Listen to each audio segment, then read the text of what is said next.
that's about it. We'll use that exam bit. Well, good evening, everyone, and welcome to the first of what I'm thinking is our autumn meetings, but looking outside, I think it's still a continuation of summer. So it's a great pleasure to welcome our speaker this evening, our fellow club member, Dr. Gerry McKeever. Gerry will be known to many of you, not least from having hosted our joint lecture back in May with the Byron Society. But let me briefly introduce him.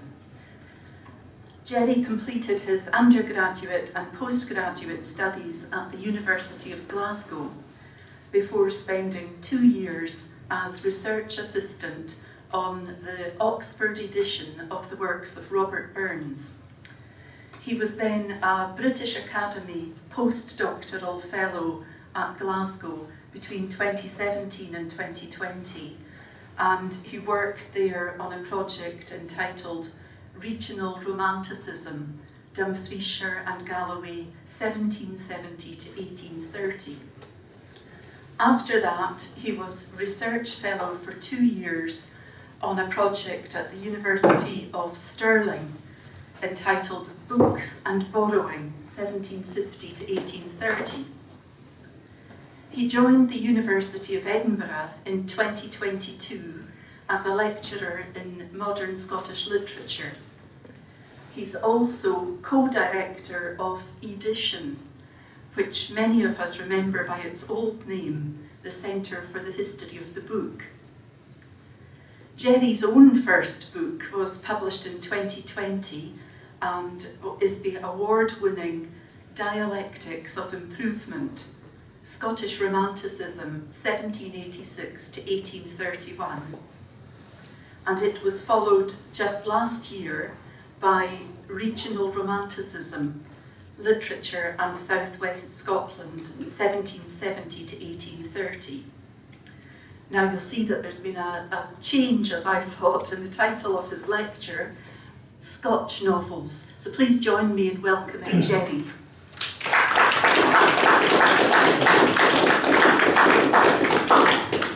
Thank you very much, Madeline, for that lovely introduction, and thanks, David, for the invitation to be with you here this evening. It's a real pleasure to have this chance to talk to the Scott Club. It's a welcome break for me from my day job at the moment, which is editing John Galt, another Scottish writer of this period, and I'm sort of up to my eyeballs in the nitty-gritty of Galt's life at the moment, so it's quite nice to think about something else, even if just for a few hours. What you're going to hear this evening is adapted from a forthcoming essay for a collection about Scott. I was given the slightly unenviable task of writing about Scott's relationship with Scotland. It's one of those topics that you don't quite know where to begin. But the approach that I've ended up taking in this work is to try and think about actually putting some pressure on that relationship from a few different directions, as you will hear, and maybe just not take it as read that there is this kind of seamless Scottishness to Scott's writing and to his novels specifically. So a lot of the work I do is, I suppose, geographically oriented in one way or another. So, without any further ado, let's see if this is working. Yes.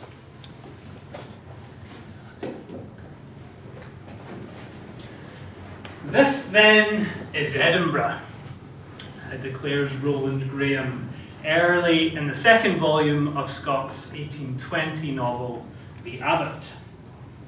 This is that Edinburgh of whom we have heard so much. Even so, replies his companion Adam Wooncock.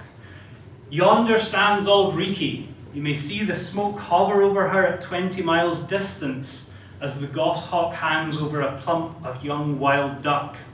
Aye, yonder is the heart of Scotland, and each throb that she gives is felt from the edge of Solway to Duncan's Bay Head.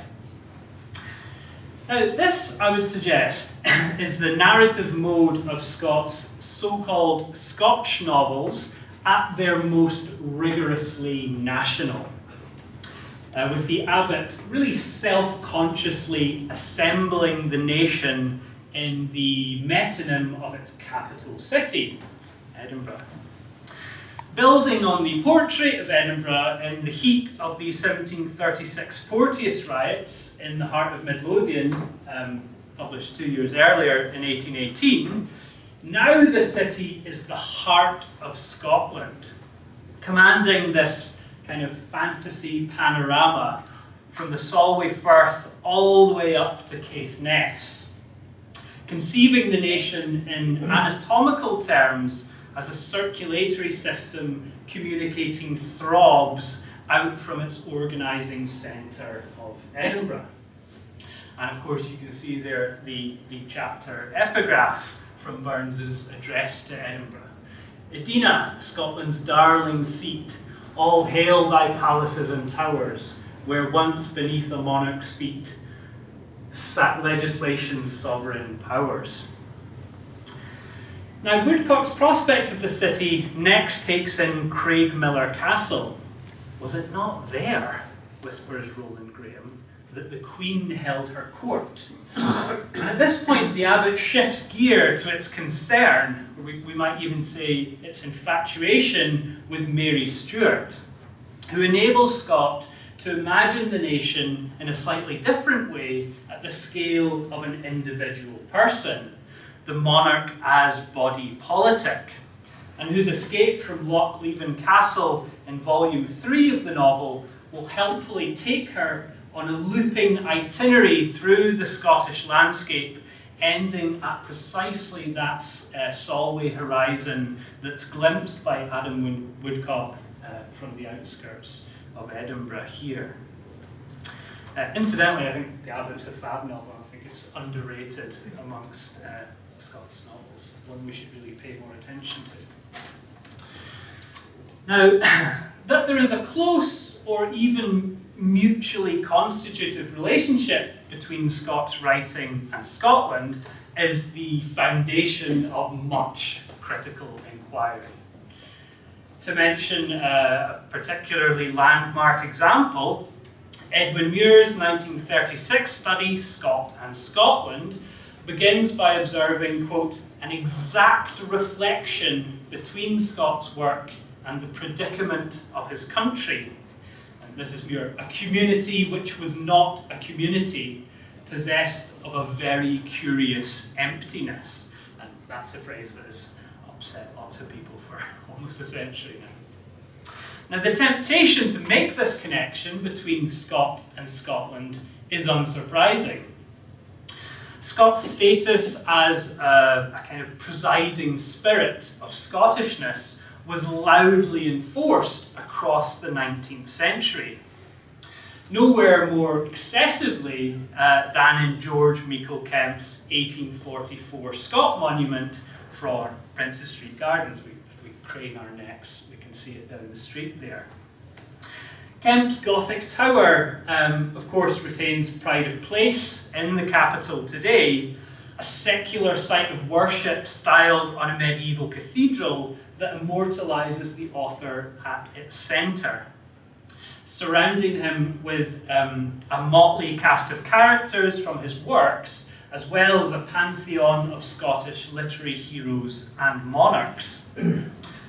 Glasgow, too, gives special prominence to an imposing Scott monument. David Ryan's 1837 Scott Memorial Column is the centrepiece of George Square. Now, if this all indicates the remarkable pitch of Scott's reputation in Scotland in the mid-19th century, his impact on readers across the 19th century was so extraordinary and pervasive that it's difficult to isolate the Scottish case alone. As George Lukács puts it, the influence which he exercised over the whole of European literature is immeasurable. while according to William St Clair, Scott, and I quote, was almost universally regarded by the leading critics of all classes of society as one of the greatest writers the world had ever known throughout Victorian Britain, with his work being read, reread, and memorised from childhood onwards.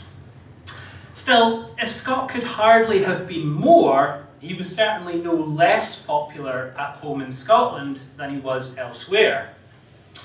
Recent work on library borrowing records in the southwest of the country bears out this phenomenal level of interest in a full range of his work, which cut across gender and class divides in its appeal to readers.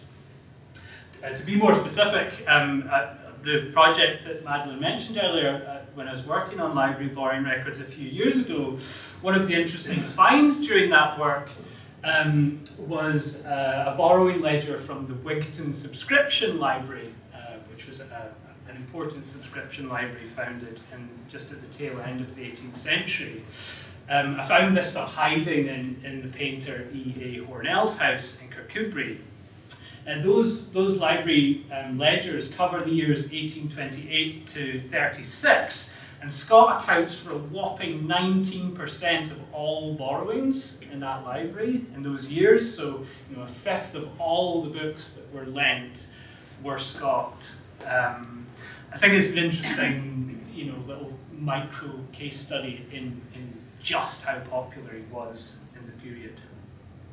Now, passages such as that in Guy Mannering, where Scott imagines his reader as a gentlemanly sportsman, that's Scott's term there, they're significant from a literary critical point of view, but they belie the reality of his multifarious audience, which brought together men and women of widely varying social ranks and age groups.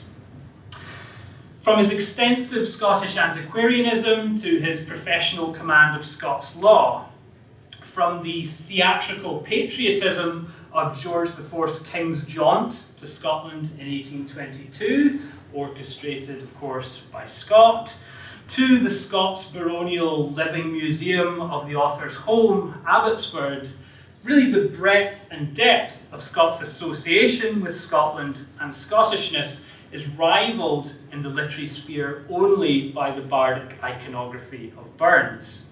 Indeed, Scott is regularly credited with having invented the modern form of Scottish national identity. See, for example, Stuart Kelly's 2010 book about the man who invented a nation. Certainly, Scott's negotiation of the imagined community of Scotland, including through his fascination with the terms of British unionism, is an indisputable element of his achievement, one that is quite capable of saturating our understanding of him. And yet, I began this lecture this evening with Adam Woodcock's Prospect of Edinburgh in the Abbot, because I want to try to put some salutary pressure on this equation as it applies to Scott's fiction.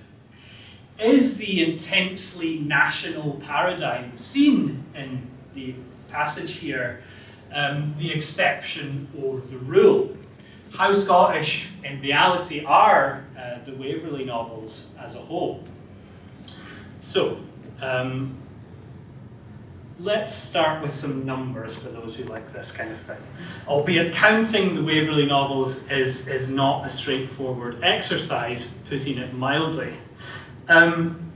The series as a stable 19th century marketing entity essentially took shape with the so-called magnum opus edition published by Robert Cadell across 1829 to 33. An explicitly, intentionally collectible uniform series with fashionable engravings and new reflective introductions from Scott, a kind of director's cut box set of its day. However, volume 41 in that edition includes 3 short stories originally published in an annual called The Keepsake for 1829, that it's a bit of a stretch, I think, to call a Waverley novel. So excluding those, along with long unpublished material like The Siege of Malta and Bizarro, but including the first series of 1827's Chronicles of the Canongate as a single item, and that's not a foregone conclusion that we would do that, and indeed the magnum opus breaks up the Chronicles of the Canongate and treats them as separate things. But anyway, if we take that approach, we end up with 23 published installments, if we count the various installments of Tales of My Landlord as individual things, or, as I prefer, 27 individual novels from Waverley in 1814 to Castle Dangerous in 1832. And there they are. Now, the term Scotch novels is a legacy of the early years of Scott's turn away from poetry to fiction as his primary focus.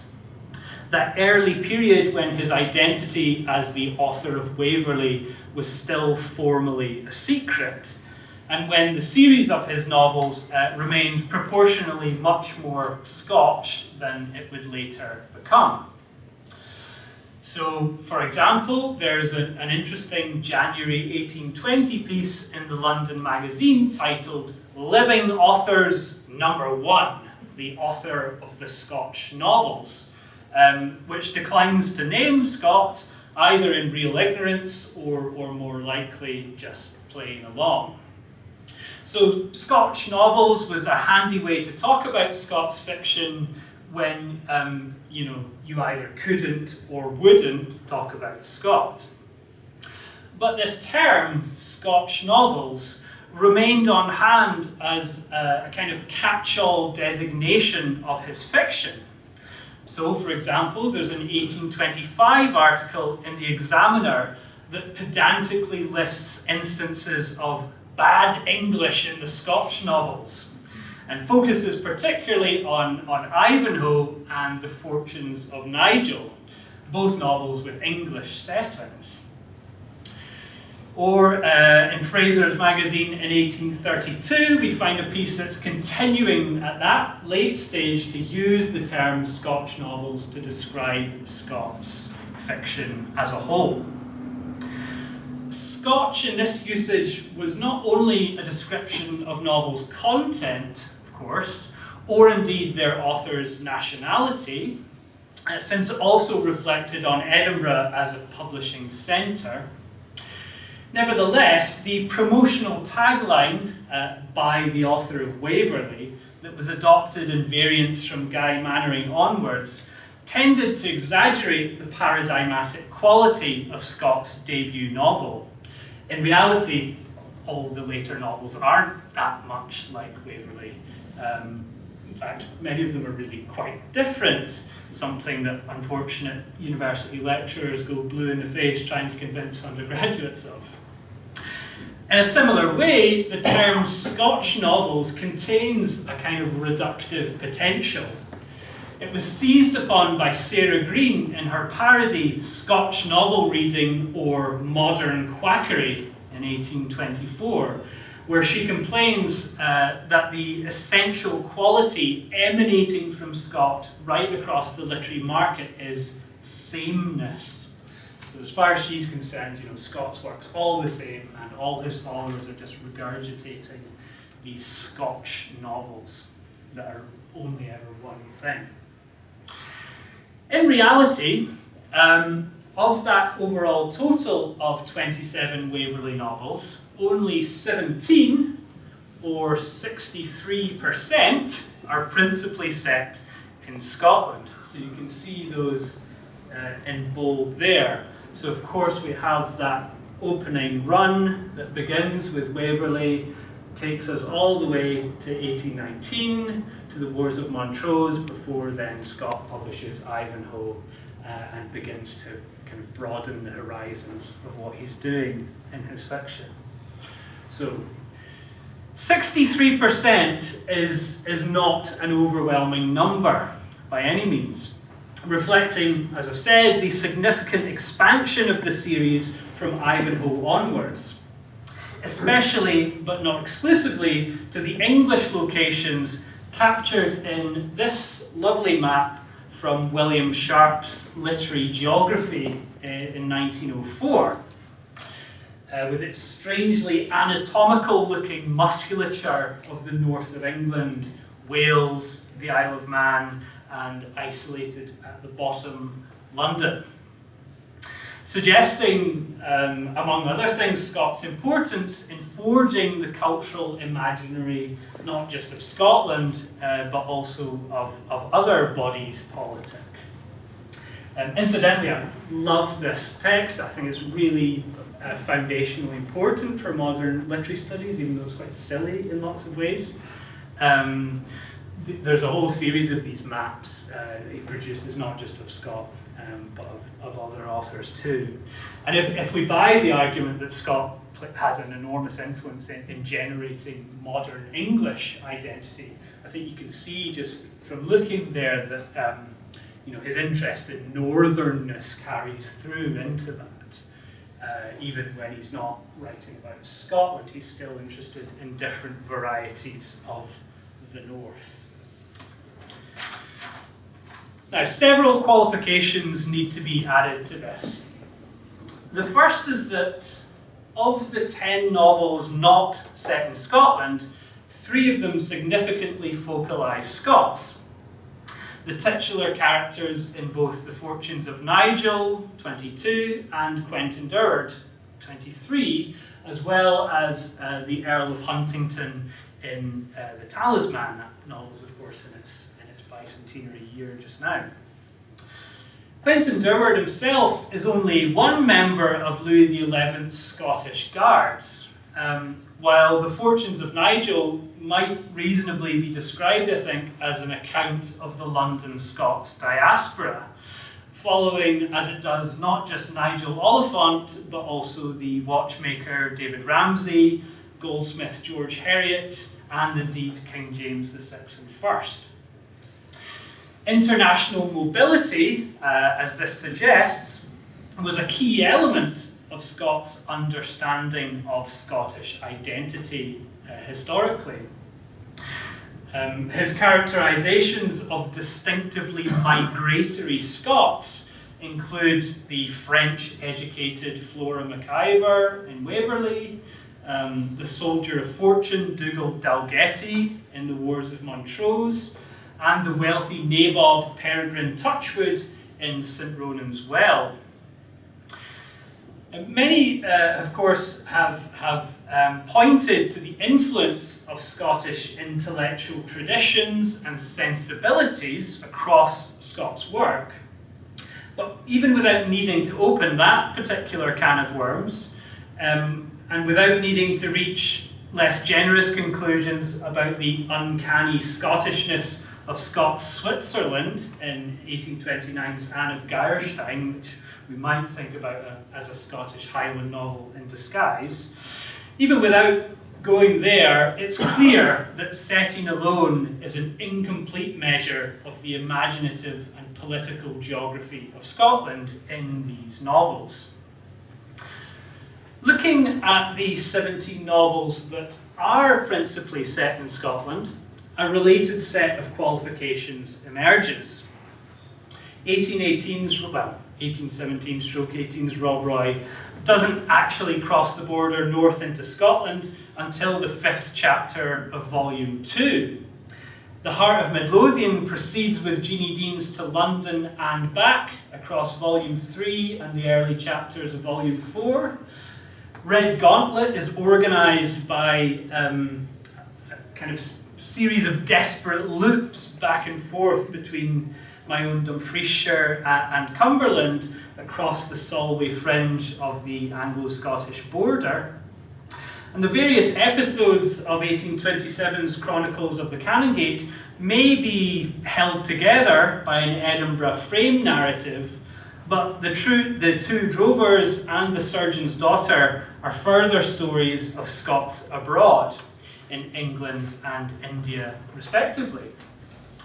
And for its part, The Pirate, 1822, goes to considerable lengths to establish the Norse heritage of its Shetland setting at the geographic but also historical and conceptual horizons of the Scottish nation.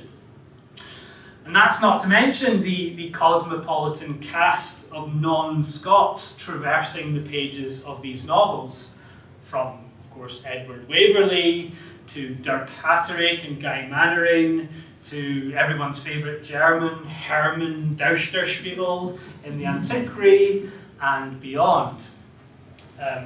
Somebody needs to do some work on Dousterswivel. It's a stock type, actually, in the period, this kind of mystical, possibly fraudulent German. Pops up quite a lot in plays in the period.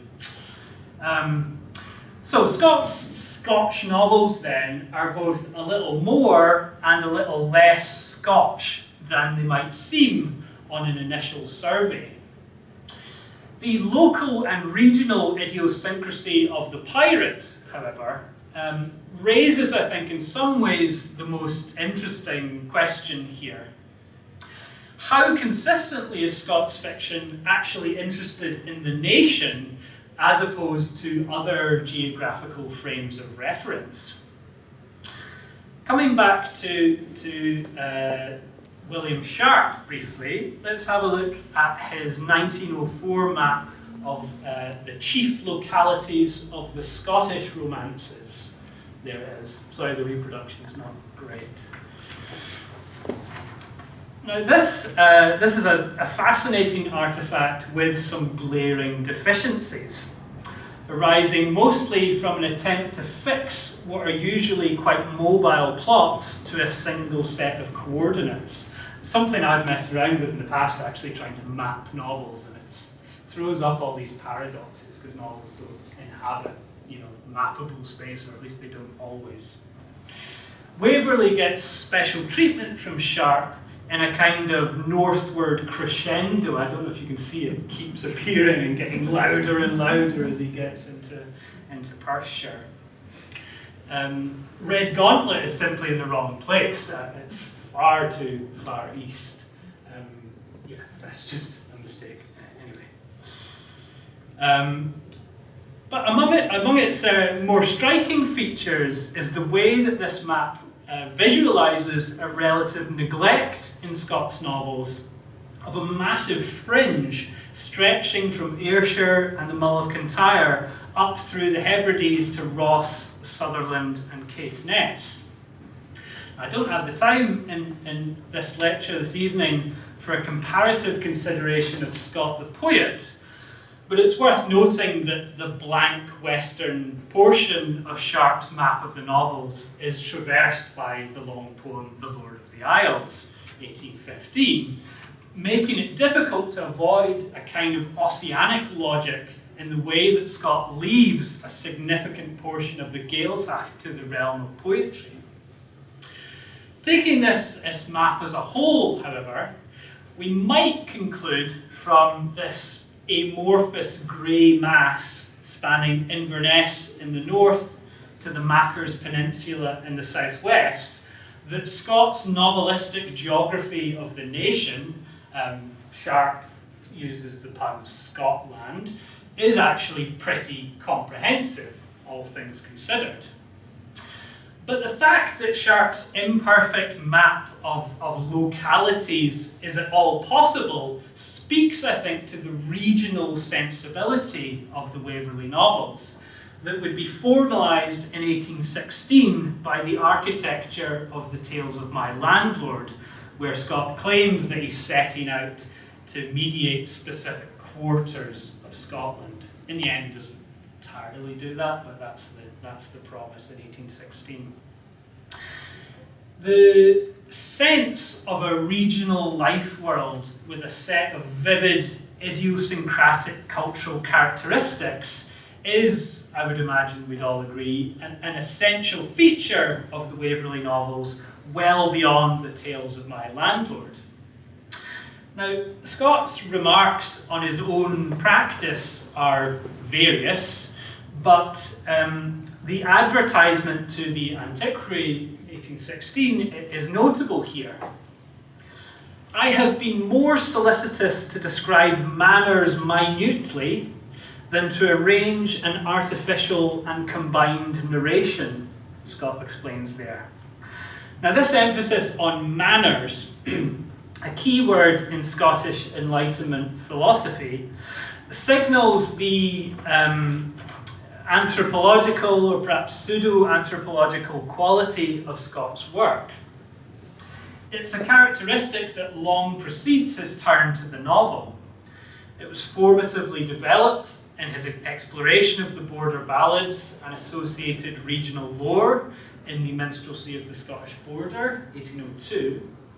Still, manners goes to explain the avalanche of social and antiquarian detail that struck the first readers of Waverley in 1814, when the British critic proclaimed, "We are unwilling to consider this publication in the light of a common novel, but as a vehicle of curious, accurate information upon the history and manners of a very, very large and renowned portion of the inhabitants of these islands."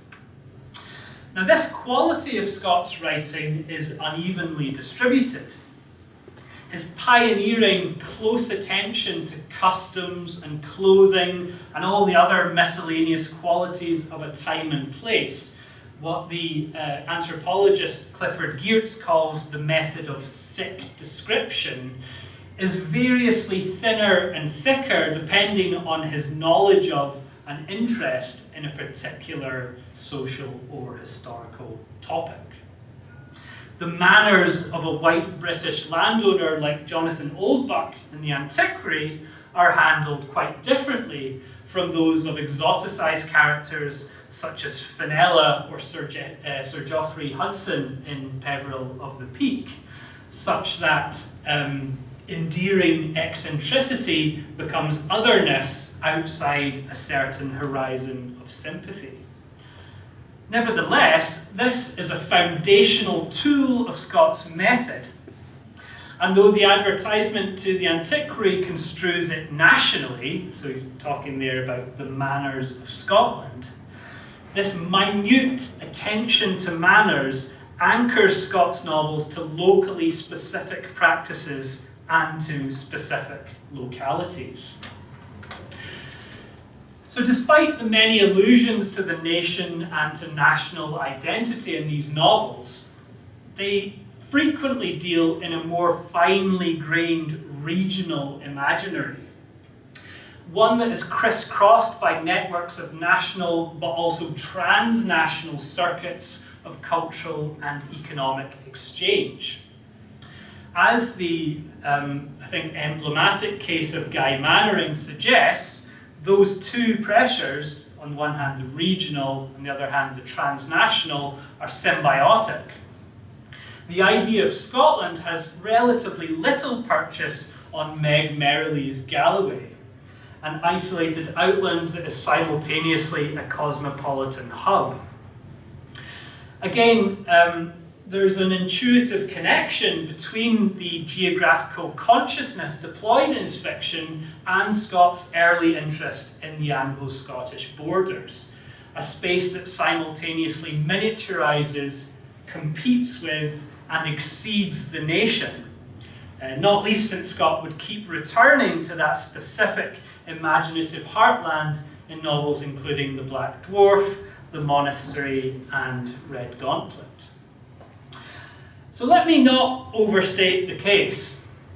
Nations as storytelling phenomena rely on partial methods of proceeding, redeemed by extrapolation and generalization. You know, when we talk about the nation, we're always kind of extending something to become representative. For Lukács, it's precisely Scott's local selectivity, or what he calls dramatic concentration, that enables him to portray the big themes of history convincingly. Equally, Scott's Tales of My Landlord series, I think, looks all the way back to the Scottish choreographical tradition associated with George Buchanan in the 16th century, rendering the distinctive regions of Scotland in order to define the nation kind of federally, as it were.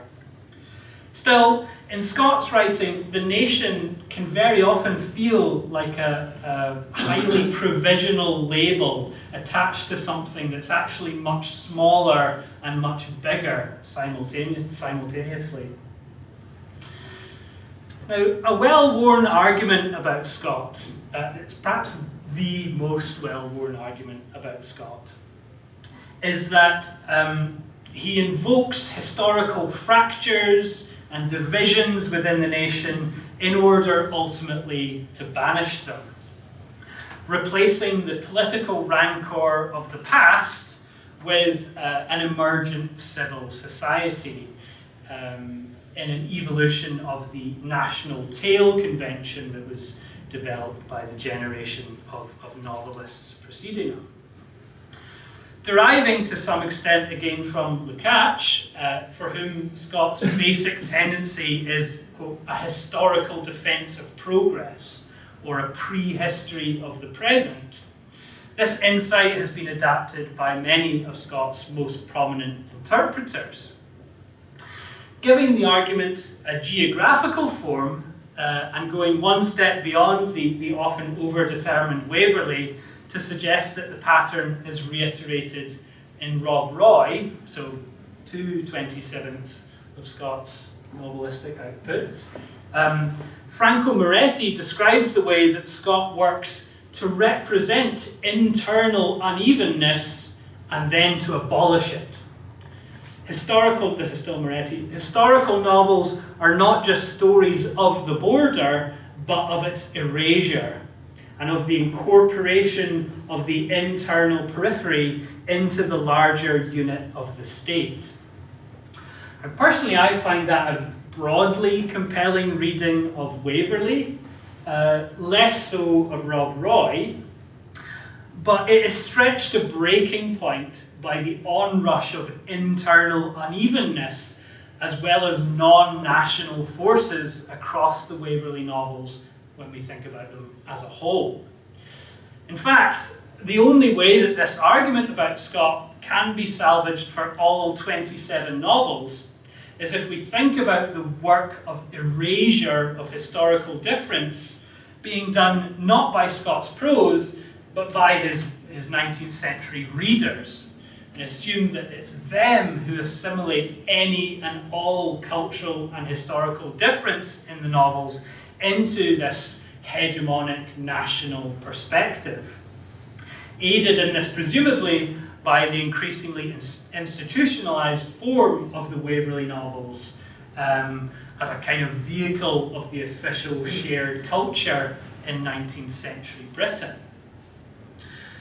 That's not, in fact, a ludicrous position to take, but it's not one that many of Scott's novels themselves seem comfortable with.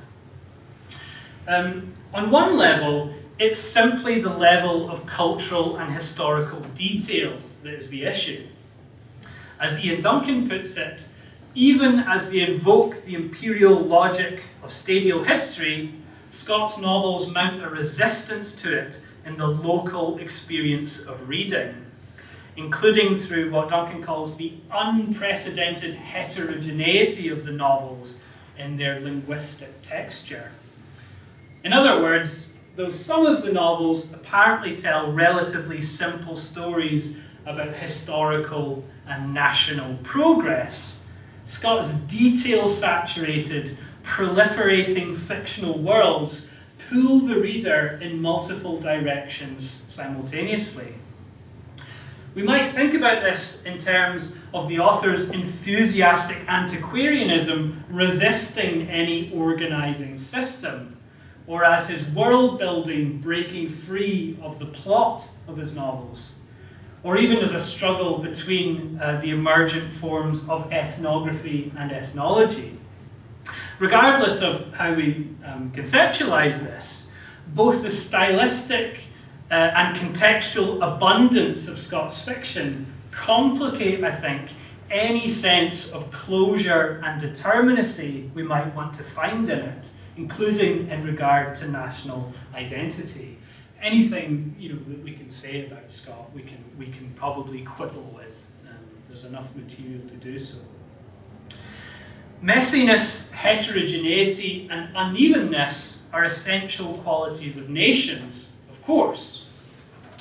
But difference in Scott threatens to remain valid difference at all scales from the most local context upwards, with the relentless weirdness of manners resisting the rather neater, more linear forces of history.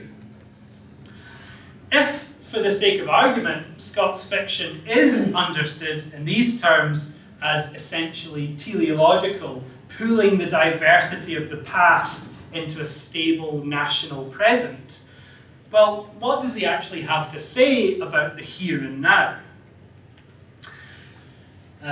This is conventionally identified by scholars with the modern, civilized, kind of reluctantly Anglocentric 19th century perspective of what Scott calls 60 years since.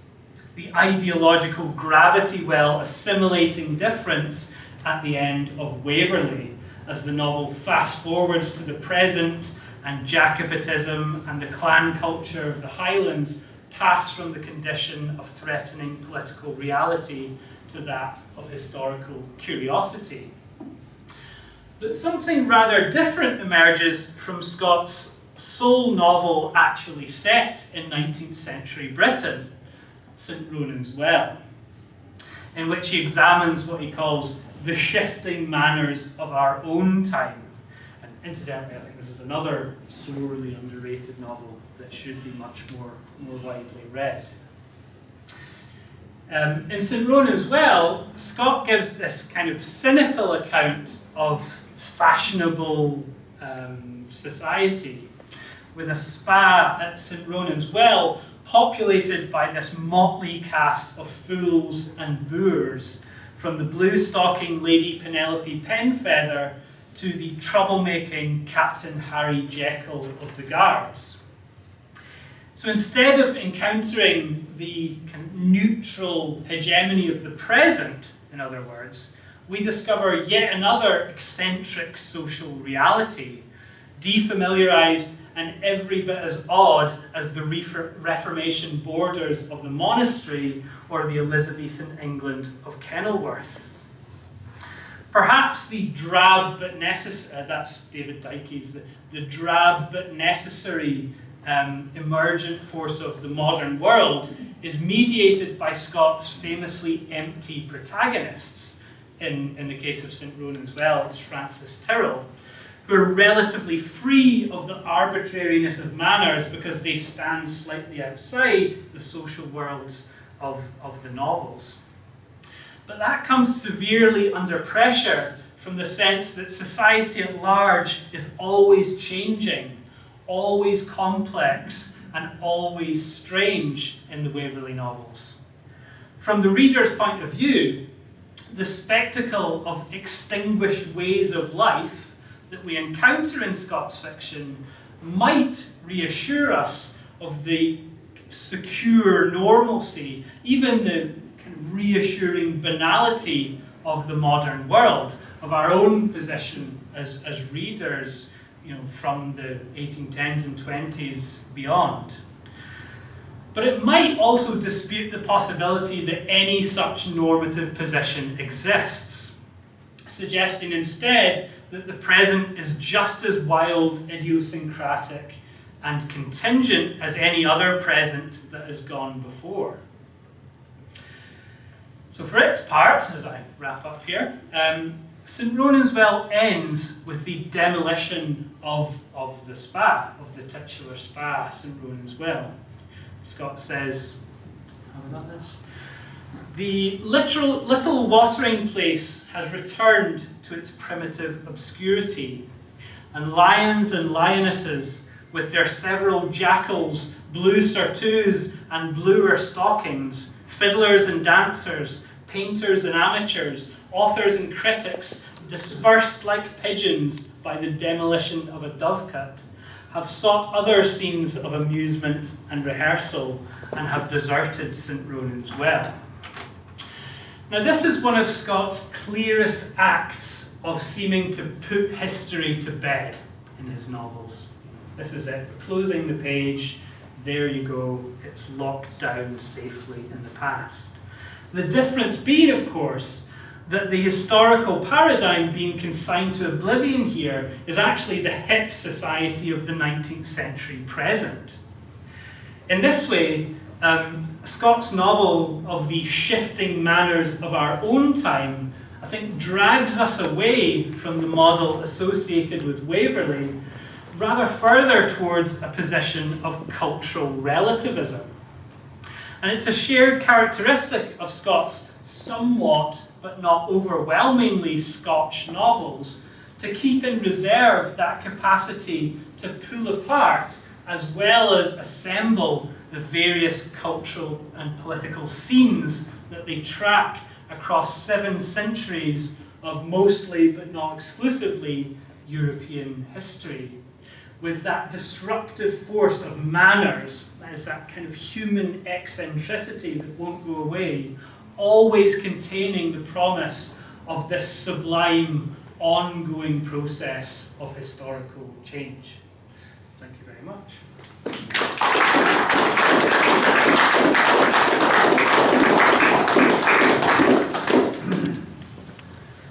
Well, Gerry, thank you very much indeed for an absolutely fascinating lecture. Now, we do have some time for questions, if anyone would like to ask a question of Gerry. Yes, Eric. Gerry, first class for a Dunema to make comment from Solway. The book will only make anything meaning to me is in fact read Gauntlet, because it's letters out of Dumfries to Edinburgh. Now then, I'm rather most interested to make something physical of the maps. Could it very well be, I'm always interested in the formative time of a young writer when he doesn't know what's yet in front of him. Could it be that that domain is in fact where the young Scot, as a legal apprentice, got sent to do debt collecting and sorting legal problems of his father's practice or something? Because it's funny that certain parts he couldn't do. The southwest is John Galt's territory, but Scott got pretty well into Perthshire. Is there any feel for the way the young Scot was in fact sent out on his father's business and was taking multiple notes always as he went, just like that? Mm-hmm. Yeah, thank you. Really interesting question. Yeah, I'm sure to some extent, you know, that personal experience played a role in the particular settings that he chose. Although there are all sorts of kind of interesting edge cases, like I'm conscious that Professor Garside would be the person to talk about this, but Guy Mannering, for example, it's not totally clear how far into Galloway Scott has been at that time, I believe. Certainly, once we get later into his career, you know, he's increasingly writing from literary sources. This, I mean, I don't know, I love these maps. I think they're really, really interesting, just as a kind of exercise of thinking about can you visualize this? Of course, as I said, the thing is, if we were to kind of superimpose the poetry on here, we would fill some of the blanks. So we've got to bear that in mind, that this is just the novels. I do think there's probably also a risk of kind of making too much of, you know, accident, really, that he just happened to not have written something about Sutherland, for example. But yeah, I'm sure that the kind of first-hand experience is part of the equation on some level. I mean, this looks to me again like a fairly sort of comprehensive attempt to imagine the nation, you know, as a whole. But I guess what's interesting to me is that, and maybe novels can only do it this way, is that he's imagining the nation as a whole, but as a sum of its local and regional parts. You know, the nation emerges actually from these much smaller individual components. And really, when we read the novels, personally at least, that's what stays with me, is those much smaller worlds that Scott is so good at bringing to life. Thank you. Thanks. Any other questions?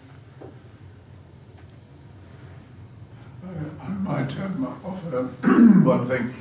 Gerry raised en passant the lending record of a library in the southwest that you know, and others may have come across this as I did.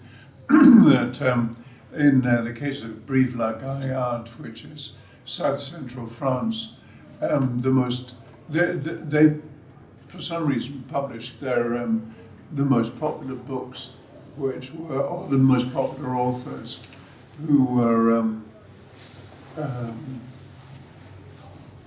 had books lent by their library, and for 1840, top the list was Walter Scott. Yeah, well, yeah, I mean, absolutely. It's not, I mean, that's, so that big project was about Scottish libraries. There was a whole team of us working on all sorts of different Scottish libraries, from the universities down to much smaller kind of provincial lending libraries. And it is extraordinary, the consistency of the popularity of Scott. You know, by the time you get to about the latter 18 teens, it's just everywhere, and certainly not just in Britain. You know, I think wherever anyone has looked in the period, you're finding similar patterns. Certain, you know, work's been done on libraries in North America, and it's almost exactly the same. We know that he was wildly popular in translation right across Europe as well. So I don't know, it's interesting, like trying to find the piece of the puzzle of Scots standing in Scotland specifically. I suspect that it actually is just part of a much, much larger phenomenon, even though you would assume that these novels land a little bit differently if you're reading Guy Mannering in Kirkcudbright or something. But yeah, definitely a pan-European phenomenon.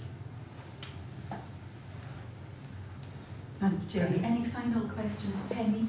Thanks so much, Gerry. I love that map. Is William Sharp the William Sharp? Yeah. So, Yeah. Fiona McCloud? Yeah.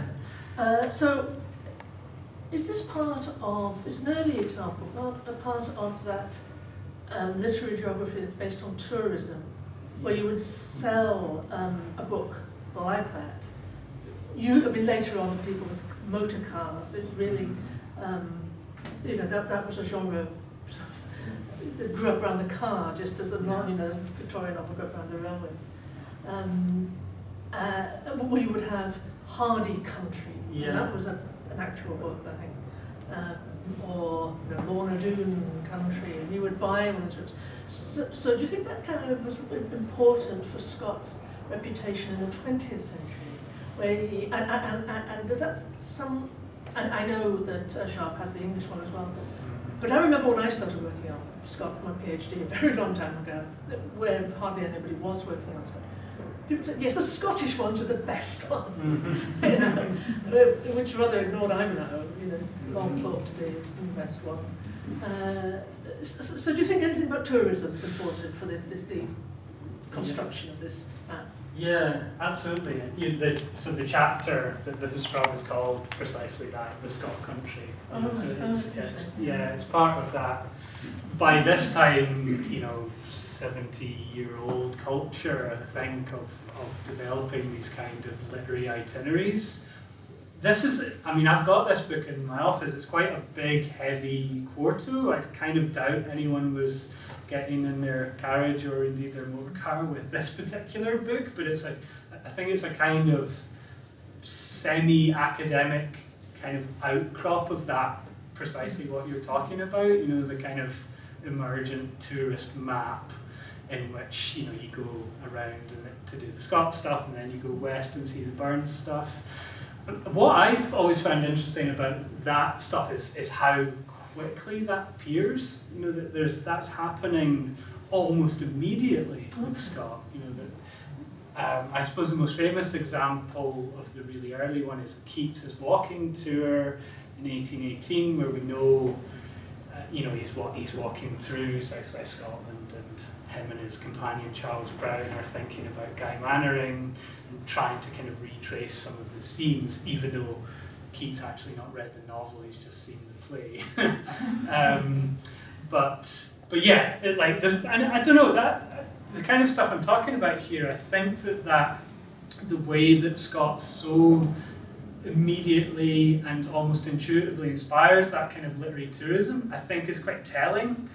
You know, that sense that he creates such a vividly realized sense of a real place that people feel compelled to go there, even when, as in the case of Guy Mannering, they discover that the exact place doesn't actually exist, or at least it's a kind of morphed version of reality. So you get all these funny stories about people essentially trying to find fictional locations and being shocked to learn that Scott made them up. But you know, I think that tells us something about the way the novels work, that they do generate this kind of very real geographical sense. Yeah. Thanks. Any final questions? Just one. Oh, Eric. That's two. Eh? I think that's two. You mentioned Gerard Lukács about 10 times. Yeah. The merit, you would say, what? Because I've read him too. How do you find him so useful? As an outsider, looking in on us. Yeah. Useful. It's just absolutely canonical, I think, for what's come later in the way people have thought about Scott. You kind of can't ignore Lukács, even if we want to quibble with aspects of what he says, or even maybe disagree with it wholesale. It's just so influential on kind of succeeding generations of Scott criticism that I don't think we can understand the kind of Scott phenomenon without him. And you give that to your students? No, well, not undergraduates. Although it's quite readable, actually.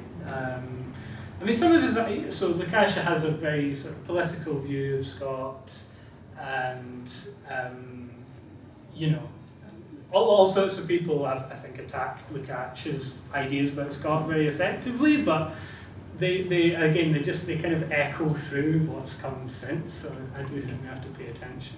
Thank you. Thanks. Well, there'll be a chance to chat further with Gerry on the landing, and now I invite David McLeay to give the vote of thanks. Thank you, Byron, and thank you, Gerry, and thank you all for coming along this evening. Thanks particularly, Gerry. I know research leave, although you're claiming it's great to break away from it, can sometimes be quite a challenge when you're immersed in a subject. I'm sure John Galt is fascinating, and the few comments you had, it sounds like you're looking into some very interesting aspects. And we're delighted that you returned to Scott and his Scottishness or Scotchness. Your confidence to take on the whole breadth of Scott's novels in a single lecture was really quite bold and welcome.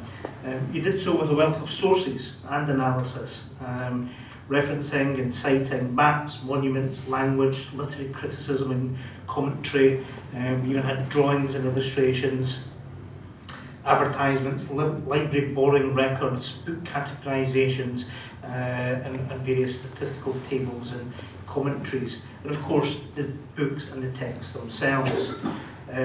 Particularly there, and in doing so, you made us consider the role of locales and of travels, cross-border travels within the stories across these regions and areas, and helped us to consider how within the novels, Scott's wider corpus, it managed to blend the regional, the national and the transnational, and helped us, I hope, to help categorise these novels either as Scotch, not quite Scotch, or Scotch and something else. I don't have a definite answer to the question you posed us at the start, but you have given us a very detailed framework to which to consider the answer, both when we reread the novels or rewatch your talk, or indeed wait for your essay to come out. For all of that, thank you so much.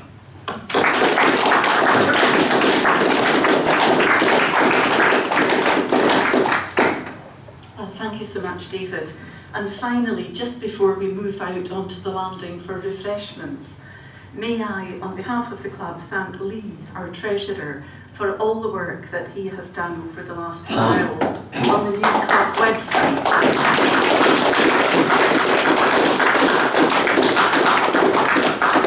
And can I invite Lee to come and just say a few words about the club bulletins? Sure. Thank you.